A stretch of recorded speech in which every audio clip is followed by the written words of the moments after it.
Hello दोस्तों, आप सभी का हमारे YouTube चैनल में हार्दिक स्वागत है। चलिए शुरू करते हैं। देखो, ज़्यादा हम परिचय दे नहीं पाते हैं, इतना बहुत है हमारे लिए कि हम तो सीधा टॉपिक पे आ जाते हैं कि भाई पढ़ाना स्टार्ट कर देते हैं। ठीक है, बाकी तो ये भी नहीं कह पाते हैं कि भाई कैसे हमारे चैनल को सब्सक्राइब करो, कमेंट करो, लाइक करो। अब जैसा अच्छा लगे वैसा करो, लाइक अनलाइक, समझ में आए तो लाइक कर लेना, सब्सक्राइब कर लेना, नहीं समझ में आए तो कोई बात नहीं है। ठीक है, हमारा काम है पढ़ाना, तुम्हारा काम है पढ़ना। तो देखिए, हम लोग शुरू करते हैं। देखिए बेटा, देखो क्या है गॉस की प्रमेय अथवा गॉस का नियम। ठीक है, गॉस की प्रमेय अथवा गॉस का नियम। बात एक ये कि गॉस प्रमेय क्या होता है? प्रमेय होता है कि थ्योरम देना, किसी एनालिसिस करना, मतलब किसी चीज़ के बारे में बताना कि भाई इसका पूरा फैक्ट क्या है, पूरा मतलब क्या है। तो वैद्युत जो फ्लक्स था, वैद्युत फ्लक्स के बारे में एक नियम के द्वारा एक व्यक्ति ने उसे डिफाइन किया, ठीक है, परिभाषित किया, तो उसी को क्या कह दिया? गॉस की प्रमेय। तो गॉस क्या थे? गॉस ने ये कहा था कि भाई कि एक ऐसा पूरा का पूरा, याद रखना, किसी बंद पृष्ठ से गुजरने वाला वैद्युत फ्लक्स, ध्यान देना, उन्होंने क्या कहा? एक बंद पृष्ठ है और उस बंद पृष्ठ से, ठीक है, उन्होंने ऐसे ले लिया, मतलब सपोज के लिए ये ले लिया ऐसे करके, ऐसा कोई पृष्ठ ले लिया, एक कैसा भी हो सकता है, कोई एक बंद पृष्ठ ले लिया, उस बंद पृष्ठ से गुजरने वाला संपूर्ण वैद्युत फ्लक्स, संपूर्ण वैद्युत फ्लक्स क्या होता है? उसमें कुल आवेश तथा एप्सिलॉन नॉट गुना होता है, उसके आवेश का क्या होता है? 1/एप्सिलॉन नॉट गुना होता है। क्या होता है? देखो, उन्होंने सिर्फ इतना कह दिया कि भाई, किसने? कि जो आवेश प्रवाहित होता है, उस आवेश, मतलब संपूर्ण आवेश, जो वैद्युत फ्लक्स से, एक बंद पृष्ठ से जो वैद्युत फ्लक्स गुजरेगा, उसका संपूर्ण आवेश कितना गुना होता है? 1/एप्सिलॉन नॉट गुना होता है। उन्होंने कहा ऐसे करके अगर इसे निकाला जाए तो एकदम एग्जैक्ट वैल्यू इसकी निकलेगी। ये बात किसने कही थी? गॉस ने कहा था। बस इतनी बात उन्होंने बताई थी। तो देखिए क्या है परिभाषा इसकी, है कि किसी बंद पृष्ठ से गुजरने वाला वैद्युत फ्लक्स फाई ई उस पृष्ठ द्वारा परिबद्ध, परिबद्ध का मतलब होता है घिरा हुआ, ठीक है, चारों तरफ से घिरा हुआ, द्वारा परिबद्ध कुल आवेश, ठीक है, जहां से टोटल जो है वैद्युत फ्लक्स गुजर रहा होगा, उसमें आवेश कितना होगा? टोटल आवेश, और उसका गुणा कर देंगे 1/एप्सिलॉन नॉट गुना, आपस में गुणा कर देंगे तो ये क्या प्राप्त हो जाएगा? वैद्युत फ्लक्स फाई ई, ठीक है, ये प्राप्त हो जाएगा, इसका मान प्राप्त हो जाएगा। तो देखो, इसे किससे प्रदर्शित करते हैं? लिख लीजिए, इसे फाई से प्रदर्शित करते हैं। आगे लिखो, किसी यदि किसी बंद पृष्ठ ए से, यदि किसी बंद पृष्ठ ए से परिबद्ध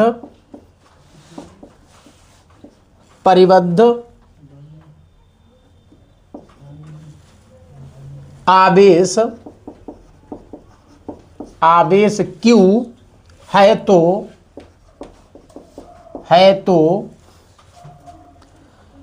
इससे निर्गत कुल वैद्युत फ्लक्स, तो इससे निर्गत का मतलब निकलना, ठीक है, निर्गत कुल वैद्युत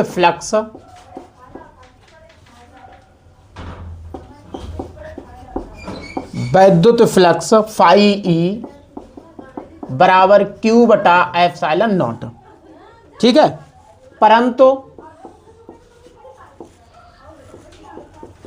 बंद पृष्ठ ए से बद्ध वैद्युत फ्लक्स ध्यान देना बेटा, वैद्युत फ्लक्स अभी हम लोग इससे पहले वैद्युत फ्लक्स में क्या ज्ञात किया था, इंटीग्रेशन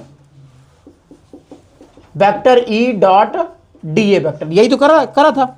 अब याद रखना ये चीज फाई ई बराबर integration vector E dot D A हम लोग पीछे पढ़ चुके हैं वैद्युत फ्लक्स में। अब ये चीज फाई ई के बराबर ये है, और यहां गॉस की प्रमेय में बेटा क्या हो गया, फाई ई के बराबर क्या है, देखो फाई ई के बराबर क्या है, क्यू अपॉन एप्सिलॉन नॉट हो गया। तो इसका मतलब है कि फाई ई के बराबर में क्यू अपॉन एप्सिलॉन नॉट।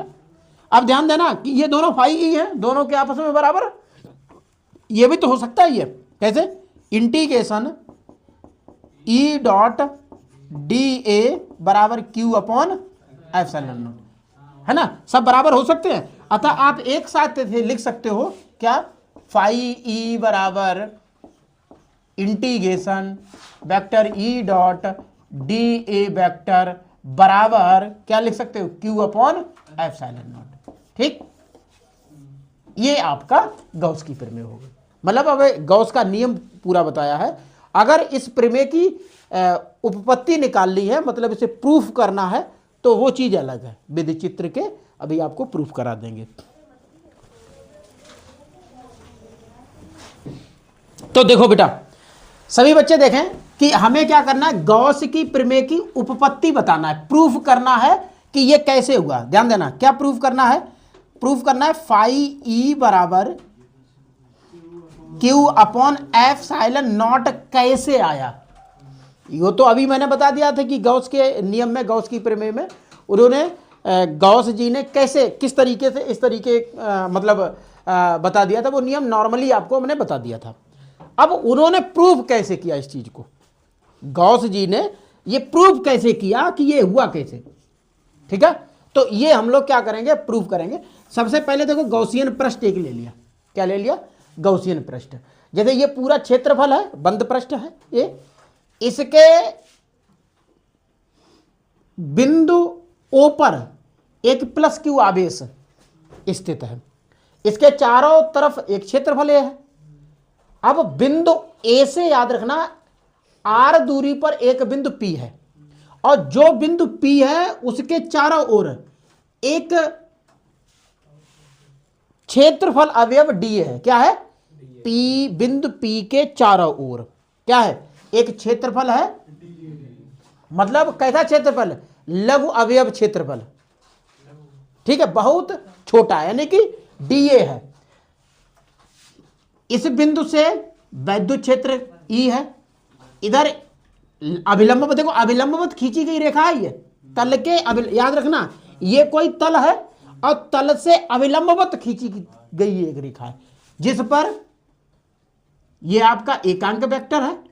ठीक है, और आर दूरी इस पर है। अब यहां पर आओ, इसका एक कोणीय, ठीक है, कोणीय अवयव इसका है डी ओमेगा। तो हमें सबसे पहले लिखना है, लिखिए, माना कि, क्योंकि देखो उपपत्ति में ये चीजें लिखनी पड़ती हैं। माना कि एक बिंदु आवेश, माना कि एक बिंदु आवेश प्लस क्यू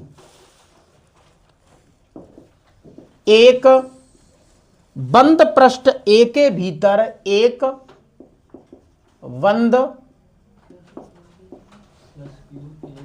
पृष्ठ ए के भीतर, देखो ए है, ये पूरा बंद पृष्ठ है, ए के भीतर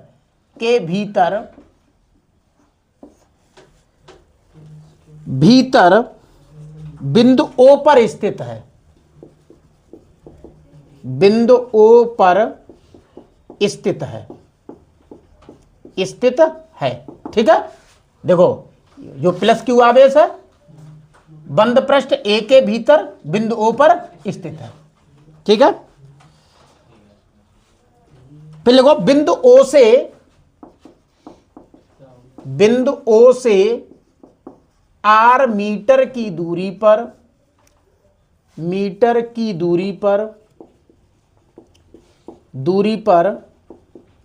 एक बिंदु P है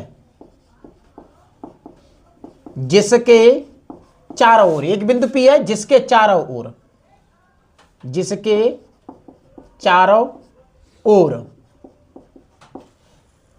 चारों ओर क्षेत्रफल अवयव,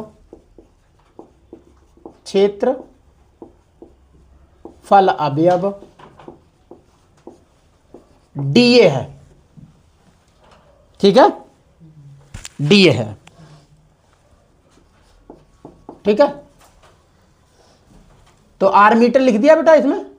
ठीक, R मीटर की दूरी पर। ठीक, अब नई लाइन से फिर लिखो, माना कि बिंदु O पर स्थित आवेश प्लस Q के कारण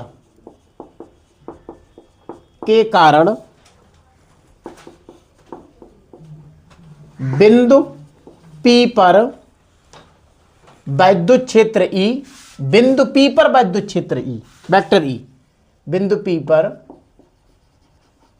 वैद्युत क्षेत्र वेक्टर E है जो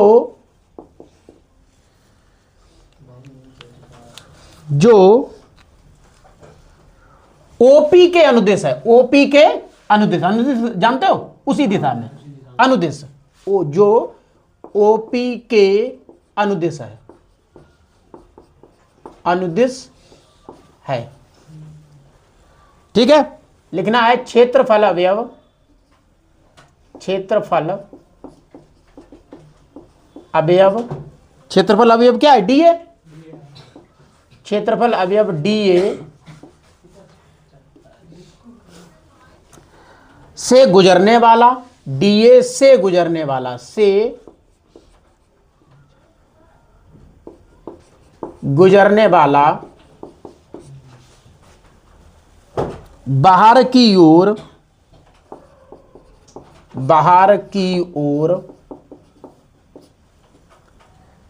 को दिष्ट वैद्युत फ्लक्स, को बाहर की ओर दिष्ट जानते हो, दिशा, मतलब जिधर इंडिकेशन कर रहा है, दिष्ट वैद्युत फ्लक्स, वैद्युत फ्लक्स। तो देखो बेटा, वैद्युत फ्लक्स हम लोग पीछे d फाई E बराबर क्या लिखेंगे? Vector E dot DA vector. ठीक है, अच्छा DA हम लोग पढ़ चुके हैं, क्या? EA कॉस थीटा, वैद्युत फ्लक्स में ये चीज पढ़ चुके हैं। Vector vector E dot DA vector क्या होता है? EA cos theta. हालांकि ये हमारा क्या रहेगा? इंटीग्रेशन रहेगा। ठीक है, इंटीग्रेशन के साइन में ये आ जाएगा, तो EA कॉस थीटा। ठीक, इंटीग्रेशन हटा दो। अब आप देखो क्या लिखना, यहां लिखना, जैसे अब आप पीछे पढ़ चुके हो, E बराबर क्या होता है? 1/4 पाई एप्सिलॉन नॉट Q/r²। वैद्युत क्षेत्र की तीव्रता ये पढ़ चुके हो। ठीक है, तो E का मान डायरेक्टली आप यहां लगाना है। E का मान क्या लगाना है? यहां लगाना। तो ये d फाई E बराबर क्या हो जाएगा? देखिए, ठीक, देखिए ये हो जाएगा 1/4 pi epsilon not dot Q/r², और यहां हो जाएगा DA। ठीक है, अब इंटीग्रेशन तो आपको करना ही है इसका। ठीक है, तो ये हो जाएगा हमारा, इसमें कॉस थीटा रह गया। अच्छा, ठीक बेटा, कॉस थीटा। ठीक, E की जगह पे हमने लगा दिया ये, और A और होगा इसका Q/A। तो यहां कर दो DA, सॉरी यहां DA था, और यहां कर लो DA, यहां कर दो DA कॉस थीटा। ठीक है, मतलब d फाई E बराबर हो जाएगा 1/4 पाई एप्सिलॉन नॉट और Q dot D A cos theta बटा आर स्क्वायर। ठीक। अच्छा, ये जो चीज होती है वो कोणीय वेग ओमेगा के बराबर होती है। ठीक है, देखो जहां डी ए कॉस थीटा बराबर आर स्क्वायर बराबर डी ए ओमेगा, क्योंकि ये कोणीय वेग के पूरे के मतलब कोणीय ओमेगा के बराबर होता है क्षेत्रफल अवयव। ठीक है, आंतरिक इसका कोण होता है ओमेगा के बराबर।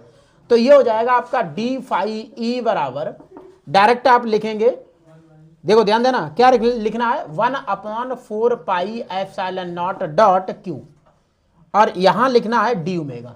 ठीक है, ये पूरा का पूरा D A cos theta R square की जगह पे क्या आ जाएगा आपका, डी ओमेगा आ जाएगा। अब इसका आपको क्या करना है, समाकलन कर लेना है। ठीक है, क्या करना है, समाकलन। देखो समाकलन करने पर, समाकलन करने पर जब समाकलन करोगे तो डी फाई ई बराबर 1/4 पाई एप्सिलॉन नॉट, या ऐसे लिख दो क्यू चल रहा है तो क्यू, और यहां हो जाएगा इंटीग्रेशन डी ओमेगा। ठीक है, अब डी ओमेगा क्या है, कोणीय अवयव है। ठीक है, तो वो किसके बराबर होगा आपका, देखिए इंटीग्रेशन डी फाई ई की जगह पर तो डी फाई ई आएगा।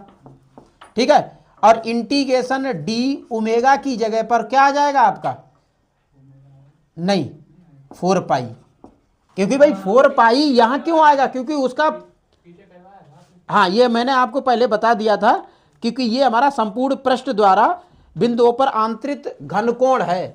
संपूर्ण मतलब संपूर्ण घनकोण है, पृष्ठ ए के द्वारा जो घिरा हुआ है पृष्ठ उसका। हाँ, तो ये बेटा सिद्ध कराया था पीछे, तो ये हो जाएगा आपका, यहां देखो यहां क्या लिखना है, फाई ई, और ये क्यू बटा क्या हो जाएगा 4 पाई एप्सिलॉन नॉट गुणे क्या लगाना है, इसकी जगह पे क्या लगाना है, 4 पाई लगाना है। अब देखो 4 पाई से 4 सॉरी एप्सिलॉन नॉट भी काट दिया ना, तो ये आपका एप्सिलॉन नॉट 4 पाई से 4 पाई कट गया, क्या आया, देखो क्या बचा, यहां आ जाओ, क्या बचा, फाई ई बराबर क्यू अपॉन क्या हो जाएगा, एप्सिलॉन नॉट। बेटा यही सिद्ध है, लिख दो इति सिद्धम। ठीक, ये उपपत्ति में निकाला है, इसे नोट कर लीजिए, अच्छे समझ में आ गया।